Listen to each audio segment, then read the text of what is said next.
Welcome to yet another edition of Foreign Correspondents. I'm Min Sanhee with our group of foreign journalists.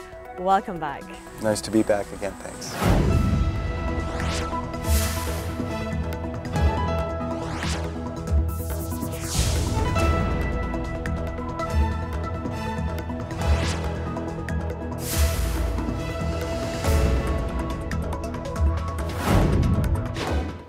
Given the mild autumn weather here in Korea, venturing outdoors has become quite pleasant. What are some places, Frank, in Korea that you would recommend for a day's trip? Well, I've mentioned this before. I like to get out to the mountains nearby Seoul. It's surprising if you travel out of the city, just an hour on a subway, you can get to Paldang Station, Paldang Dam, and there's a beautiful bike path there that'll lead you through some rural areas just outside of the city. Mountainous, the colors are changing here in South Korea, and it's beautiful. I hope I can get my bicycle out for some riding in the nearby mountains in the coming weeks. Koichi, what about you? Well, I experienced 2 autumns since I came to Seoul, but during autumn, every year I was so busy for, chasing Lotte scandal, then President Park scandal, so I didn't have much time. But still, I enjoyed there are a small mountain besides our apartment, and go there and looking for acorns with my 6-year-old daughter. That's very enjoyable. What about you, Don? Well, the changing of the colors at this time of year is always dramatic and really beautiful. You can take a drive from Seoul to the East Coast and through those mountains there, and see the colors changing on Soraksan and see the contrast in the colors. It's really a great sight. As a matter of fact, it's such a great sight that the highways tend to be quite crowded with people looking for the same thing that you're looking at. But right here in Seoul, you can look at the changing of the colors all around us right here where we're sitting. But you can go up Pugaksan and take hikes within within metropolitan Seoul, quite good hikes and see a lot. So there's no end of things you can do at this time of year. It's been about a year since the implementation of an anti-graft legislation here in Korea, better known as the Youngran Act. In this edition of Foreign Correspondents, we take a look at the changes in society amid the presence of this legislation that sets financial ceilings on gifts and meals to and from public officials, members of the private education sector, as well as the press. The Youngran Law, which prohibits bribes to and solicitations of public officials, was implemented in late September of 2016 and has changed the holiday atmosphere. In early October, Korea celebrated the Chuseok holiday, with cars carrying people on their way back to their hometowns, gatherings among extended family members, and the airport bustling with travelers. The Chuseok holiday atmosphere appeared to be the same as usual. 1 year on since the enactment of the Youngran Law, there was a wind of change among retailers as they welcomed the Chuseok holiday. From gift sets containing fruit to those with processed foods, these gift sets are being sold for under 50,000 won. The reason is because of the Youngran Law's 3-5-10 rule. This means public officials, journalists, private school teachers and their spouses can only receive meals worth up to 30,000 won, gifts up to 50,000 won, and tribute fees up to 100,000 won. For this reason, Korean department stores reported a 51% sales increase in gifts priced below 50,000 won compared to last year, while one retailer reported a 237% surge in sales. Gift items have also changed. After the Youngran Law, cost-effective items like imported agricultural products and confectioneries have become popular gifts. 이베리코 돼지 고기 세트라던가 아니면은 수산에서는 크랩 세트, 또 이제 청과동에서는 아보카도 세트가 좀 특이하면서도 좀 가격이 5만 원 이하로 맞출 수 있는 상품들을 많이 준비했습니다. 사전 예약 판매를 진행했었는데 5만 원 이하 상품들 같은 경우는 50% 이상의 매출 신장률을 기록했습니다. Some in the distribution, agriculture and livestock industries have been disappointed amid the fact that the Chuseok holiday windfall has disappeared in light of the Youngran Law. 3분의 1 이상 그런 매출 감소가 있었다고 보고 뭐 심한 경우에는 한 뭐 50%, 60% 이렇게 감소되는 개별적으로는 그런 현상도 있다. However, most people are in favor of the Youngran Law. According to a survey in August, 8 out of 10 respondents said they had a favorable view of the law. From prices to the selection of items, the Youngran Law has changed the holiday culture of gift exchanges. A year after it was enacted, the Youngran Law is blowing winds of change in every corner of our society.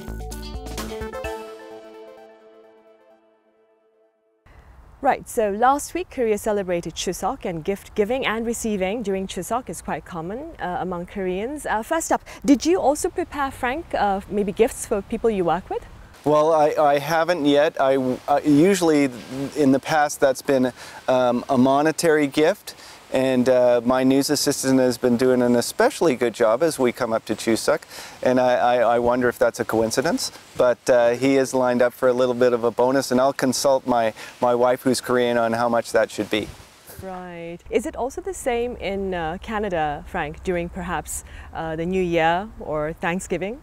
Not really, just Christmas. We give gifts at Christmas, but gifts between sort of businesses and their associates are somewhat uncommon, and certainly would be looked on with some type of suspicion. The business lunches, that's a different issue. That's obviously going to be a tax write-off and that type of thing. But what might be more important is the higher level corruption. And the other question, again, with the Youngran Law is how seriously is it going to be enforced?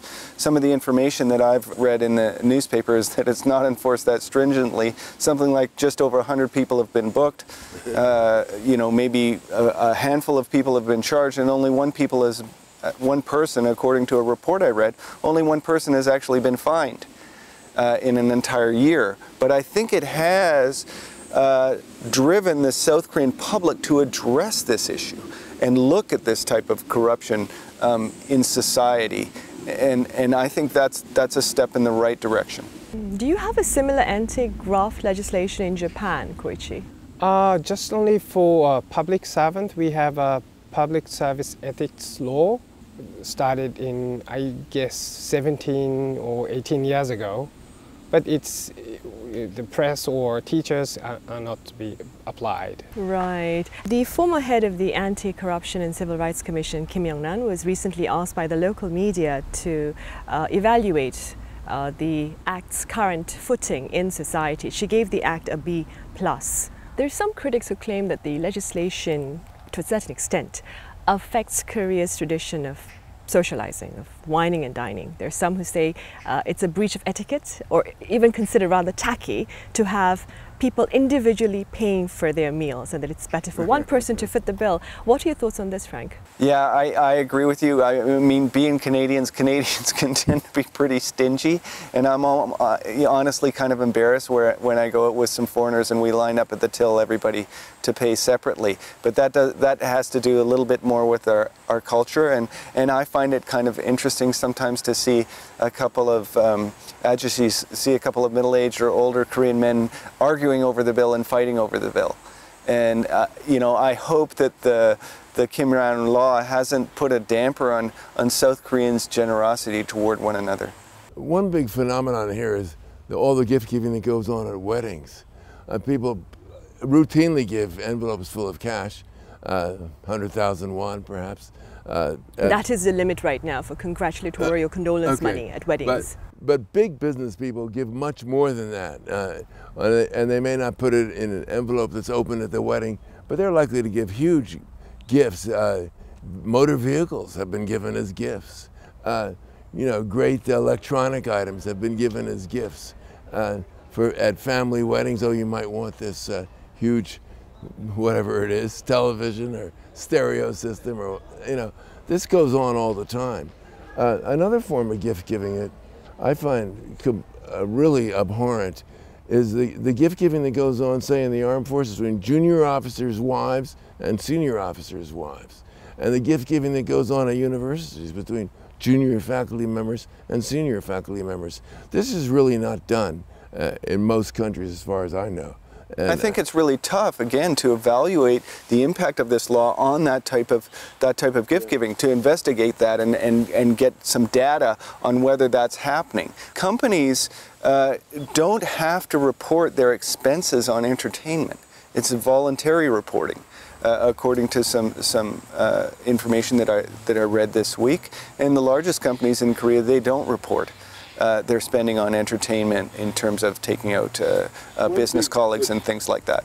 But I do think, again, that even though we've only seen a limited number of people get caught and charged and fined or whatever, that it is, you know, causing people to recognize that this is an issue in our society, and that it is, you know, causing some changes in behavior. So the legislation itself is a step in the right direction, of course. Sure, absolutely, and I think it is affecting change. Right. There was a bit of controversy in the beginning when it was revealed that journalists are also being included in the act. What are your thoughts on this, Koichi? Because you mentioned that in Japan, the anti-graft legislation only targets public officials. Yeah, so I believe that the ethics of reporters should be decided by their company. The company supposed to have some, of course, regulation within the company, and we reporters should follow.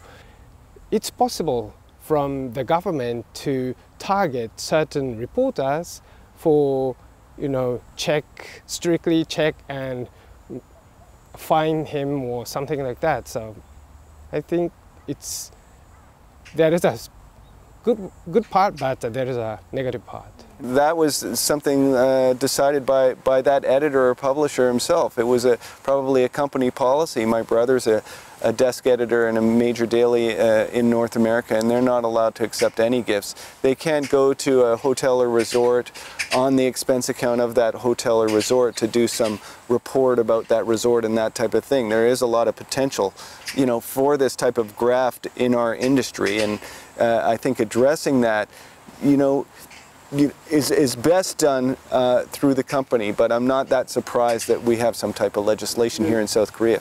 There's tremendous, actually, as far as I'm concerned, it's corruption. There's tremendous corruption that goes on newspapers in their travel sections. A guy gets a free trip somewhere and then writes a beautiful story about what he's seen. Well, he's doing this on the basis of a free trip. Now, some papers will absolutely ban that, but a lot of papers won't. They get away with that in a lot of papers. And on a much more severe scale, there was a time, and I'm not sure to what extent it is now, when reporters covering a press conference or some event were given envelopes with cash in them. The envelope was one major form of buying off journalists. Now, I think that goes beyond gift giving. That's simple bribery. I'm not sure that's covered by this gift giving act. I think it's already been covered as bribes, but it goes on. And I never heard of anybody being prosecuted for giving or accepting such a gift. I understand that less of that, considerably less of that goes on now than a few years ago, but still it goes on. The Improper Solicitation and Graft Act marked its one-year anniversary late last month, and despite the general public consensus over the legislation, debate continues over its impact on society. It's been 1 year since the Kim Youngran Law was enacted, and the Korean society has seen both big and small changes. The most positive effects of the Kim Youngran Law have been seen in the education arena. With the implementation of the Kim Youngran Law, school bribery has almost completely disappeared, and parents and teachers alike no longer need to worry about the associated discomfort. According to a recent survey by the Seoul Metropolitan Office of Education, 83% of parents and 85% of school staff members responded that the long-standing practice of bribery had disappeared thanks to the Kim Youngran Law. In addition, 9 out of 10 respondents answered that the Kim Youngran Law induced positive changes to the education sector. Some companies said they saw a drop in entertainment expenses thanks to the Kim Youngran Law. At the same time, some workers feel that it's added more flexibility in time and money as well. But not everyone is in favor of the anti-graft legislation in its current form. Last September, calls were made for the revision of the Kim Youngran Law at a meeting between the head officials of the country's rural communities. That's because the Kim Youngran Law has led to a sharp decline in sales of agricultural and fishery products. 이 제도 자체는 동의합니다만 특히 이 척당 금지법에 대한 개선은 정부에 강력히 건의하는. The Korean Beef Association also called for the revision of the law last August and was also seen protesting in front of the presidential office of Cheongwade. Golf courses and upscale dining restaurants, which were the main venues for entertainment, are also facing a crisis. In the midst of this, on September 26th, the Liberty Korea Party held a press conference calling for the revision of the Kim Youngran Law. There, the Liberty Korea Party proposed revising the limits of 30,000 won for meals, 50,000 won for gifts, and 100,000 won for tribute fees to 100,000 won for meals, 100,000 won for gifts, and 50,000 won for tribute fees, respectively. In addition, they requested that exemptions be made for agricultural products from the Kim Youngran Law. The Kim Youngran Law has inspired positive changes in many aspects of Korean society over the past year. We hope that the changes brought about by this new law will create a healthier and more transparent society. Now, as we just saw in the report, a large portion of the population here support the legislation, the general public. What are your thoughts on this support for the bill, despite our doubts, the ones that you mentioned earlier in the program? I think it indicates that South Koreans recognize that this needs to be addressed in society. I think it's great that you have that kind of support. If you look at any other legislation that they might be trying to pass here in South Korea or elsewhere, if you're not going to get, like, I think it's upwards of 90%, 80 or 90% people supporting such a measure. So I think that indicates that this is an important law and an important issue that's being addressed here, for sure. Now, as I mentioned in the report, those in the agriculture and floriculture have been hard hit by the legislation because Hanu, Korean beef, and flour, you know, the flour arrangements, the really tall ones that you have at weddings or even funerals, these are very expensive. How can we come up with ways to perhaps help those in the agriculture and floriculture industry, Frank? I think that's a really difficult question, what kind of, maybe subsidies or transition funding that you can have for companies like that, but the Youngran Law was something that was being discussed, so those industries should have seen this sort of coming and made their plans in terms of their own careers and their own businesses accordingly, helping those people that wanted to transition into other fields, and just in general, people in the workforce that want to transition to other jobs should be assisted with retraining subsidies and education subsidies. I feel that education should be much easier to receive and not expensive and very inclusive, and retraining people that are in industries that are disadvantaged by new legislation should certainly fall into that category. They're having calls for raising the financial ceiling. You have 30,000 won for meals, 50,000 won for gifts, and 100,000 won for congratulatory or condolence expressions. What are your thoughts, Frank? Should they raise the financial ceiling? No, I don't think they should. The ceiling should be, $10. Really? For all of it, to be honest. If you look at, so for example, in journalism, if you're keeping that strict no whiskey bottle for the publisher and pure fairness in journalism, the company, the journalist, the publisher or media is going to require that the correspondent, and this is the real problem, require the correspondent to pay their way, or the company to pay the correspondent's way to go on whatever press junket it is, or to see whatever show it is, or to visit whatever hotel it is, to do a review of that.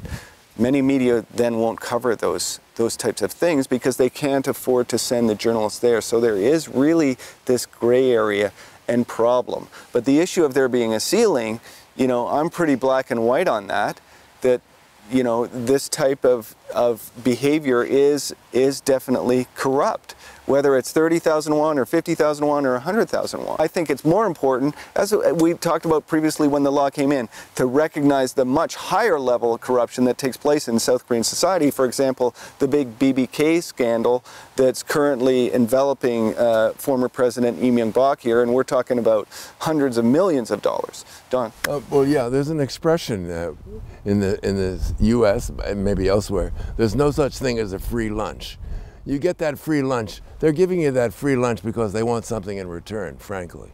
And so I agree with Frank, you know, maybe there shouldn't be any free lunches at all. But also I agree with the point you made, but it does seem sort of tacky to sort of say, well, you pay this and I'll pay this, you know. I mean, many times you have a cup of coffee or small lunch and you say, okay, I'll pick up the tab. But I think that can be done between friends. We often have free lunches, by the way, at the Seoul Foreign Correspondents Club. Not that often, but fairly often. We had one the other day where you're not paying anything, and someone was giving out its annual report. And it was very interesting discussion, interesting presentations, actually. But it was a free lunch for all of us. You know, what are the ethics of that? What are the morals of that? Frankly, I think the term gray area has come up here. That is sort of a gray area. Although I get back to my point, there's no such thing as a free lunch. From Japanese reporter in Seoul's point of view, you know, I want to invite my Korean friends to a fancy sushi restaurant in Seoul. Then if we go there, then you know it costs more than definitely 30,000. And in Korea, this is custom. The custom is pays in turn, right? So I buy in a Japanese restaurant, then they will buy me a lunch at the Korean restaurant. So it's better to go this way. For me, yeah. I think that's a good idea, but you know, I feel the real problem is when it's people that have some type of business relationship. That person is a news source that you're supposed to cover, you know, objectively. And I think what's happening already probably in Korean journalism is instead of conducting those interviews over lunch, they're conducting those interviews in an office, in a meeting room, in a much more professional atmosphere. And I think that might be a good thing too. I'll go for a cup of coffee. That's about it. I think that's okay. What then are some other ways of effectively rooting out corruption apart from acts like the Kim Youngran Act, in your opinion, Don? Well, you know, it's so hard because you don't know exactly what the chaebol are up to. They have so many, not just the people who own the chaebol, you know, they have so many executives with so many contacts all over the place. How do you know exactly what they're doing? How are you going to find out? And if some company is paying off somebody for something, who's going to report it? You know, I think it's extremely difficult to get at that kind of corruption. But I do think you can make a few rules. I mentioned the school thing, paying teachers, giving them gifts. I think, and I suppose Koreans would disagree with me very strongly on this, I think it should simply be banned. There should be no gift giving to teachers, period, end of story. You know, it's ridiculous because it discriminates against people from poor families who can't pay the same gifts as people from rich families, and they're not all treated the same in class. The teacher will pay special attention to the student from the rich family, will give maybe a little extra advice on test taking, a few extra points about some of the studies in which they're engaged. So I just think that should be absolutely banned. And I also think that in the armed forces, if anybody expects the wife of some lieutenant or captain to give a gift to a colonel or general, I think that should be totally, should be against the military code of conduct. It should be court-martialed. You know, it shouldn't go on. Absolutely not. I agree, Don, and I think you know what we need to recognize also is that there is an economic cost to this. There was some debate about how much the Kim Youngran Law would cost the economy. We need to look at how much this corruption costs the economy, because when you don't have a meritocracy in education, you're discouraging people from trying their best, and you're promoting people that don't have the highest level of skills, and that's a drag on the economy. That's the real reason, you know, fairness and to promote development are the real benefits to employing a law like this. Right, now it's been a year since the Improper Solicitation and Graft Act was put into practice, and as pundits had predicted back then, the law has given rise to a fair share of debates and disputes. But what remains unchanged is the public consensus that the law is indeed ushering in a new era of transparency. Thank you for watching.